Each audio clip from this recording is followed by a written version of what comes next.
राधे राधे। दोस्तों, कैसे हैं आप? आशा करता हूं कि आप सभी स्वस्थ होंगे, मस्त होंगे और अपने अपने कामों में व्यस्त होंगे। तो दोस्तों, लेकर आया हूं फिर से एक कहानी। तो चलते हैं दोस्तों कहानी की तरफ। तेनालीराम और दूध का उपहार।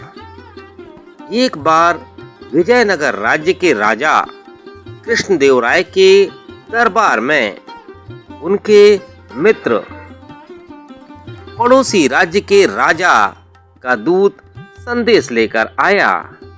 वह अपने साथ ढेरों उपहार भी लेकर आया जो पड़ोसी राजा ने भिजवाए थे।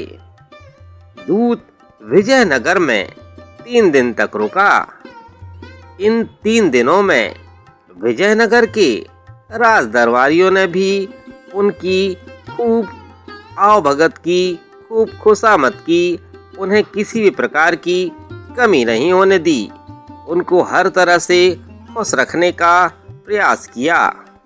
वापस जाने वाले दिन जब दूत राजा कृष्णदेवराय से मिलने आया तो उन्होंने भी अपने मित्र को देने के लिए दूत को ढेर सारे उपहार दिए। वे दूत को भी कुछ उपहार देना चाहते थे। उन्होंने दूत से पूछा, हम तुम्हें उपहार देना चाहते हैं, जो चाहे मांग लो। हीरे जवाहरात, सोने के सिक्के, आभूषण आदि।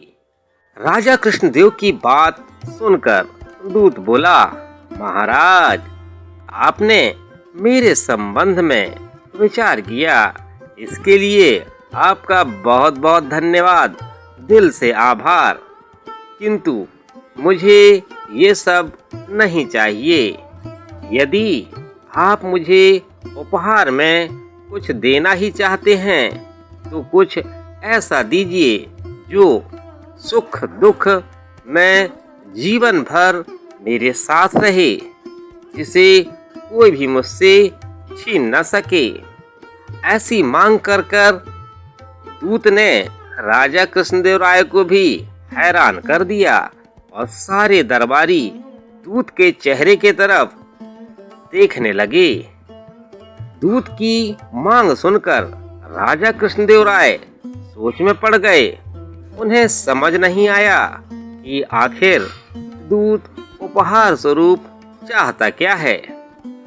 उन्होंने इस आशा में दरबारियों की ओर दृष्टि घुमाई कि वे उन्हें इस संबंध में कुछ परामर्श दे सकें। किंतु सबके चेहरे पर परेशानी के भाव देख वे समझ गए कि उनकी स्थिति भी उनसे भिन्न नहीं है। ऐसे अवसर पर तेनालीराम की बुद्धिमानी ही कारगर सिद्ध हो सकती है। ऐसा सोचकर राजा ने तेनालीराम से कहा, तेनालीराम, हमारी आज्ञा है कि दूत को जो भी मांगा है दिया जाए। वह उपहार तुम उन्हें हमारी ओर से भेंट कर दो। अवश्य महाराज, आपका आदेश और दूत की मांग जरूर पूरी की जाएगी।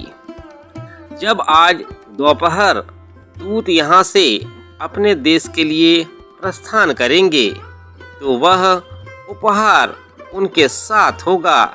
तेनालीराम ने उत्तर दिया। दूत के विदा लेने का समय आया। उसके रथ में राजा के लिए दिए गए सारे उपहार रखवा दिए गए। विदा लेने की घड़ी में दूत राजा कृष्णदेवराय से बोला, अच्छा महाराज, मुझे आज्ञा दीजिए। आपके आतिथ्य के लिए बहुत बहुत धन्यवाद, किंतु दुख इस बात का है जाते जाते कि मेरा उपहार मुझे प्राप्त न हो सका। दूत की बात सुनकर राजा कृष्णदेवराय ने तेनालीराम की ओर देखा तो तेनालीराम मुस्कुराते हुए बोला, महाराज, इनका उपहार तो इनके साथ ही है। राजा कृष्णदेव राय दूत सहित वहां उपस्थित सभी दरबारी आश्चर्य में पड़ गए। तो तेनालीराम दूत से बोला, महाशय आप पीछे पलट कर देखिए, आपका पुरस्कार आपके साथ है। दूत ने पीछे पलट कर देखा तो उसे कुछ दिखाई नहीं पड़ा। वह बोला, मुझे तो कोई उपहार दिखाई नहीं पड़ रहा, कहाँ है मेरा उपहार? इस पर तेनालीराम बोला, महाशय ध्यान से देखिए, आपका उपहार आपके पीछे है। देखिए वह गया, आपका साया, जो हमेशा आपके सुख दुख में जीवन भर आपके साथ रहेगा और उसे कोई भी आपसे छीन नहीं पाएगा। तेनालीराम ने जैसे ही अपना वाक्य पूरा किया, राजा कृष्णदेव राय हंस पड़े।